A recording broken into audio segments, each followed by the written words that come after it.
Мен Шымкент қаласы полиция департаменті Қаратау полиция басқармасының тергеу бөлімінің аға тергеушісі полиция капитаны Төрехан Адылғазы Бақытжанұлы 2013 жылдан бері Ішкі істер министрлігінде қызмет атқарудамын.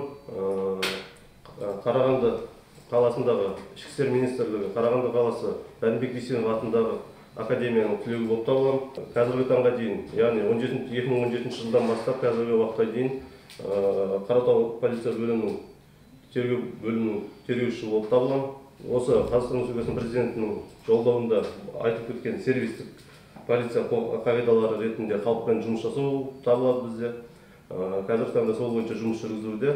Көбінесе интернет желісі арқылы алаяқтық қылмыстар орын алып жатыр.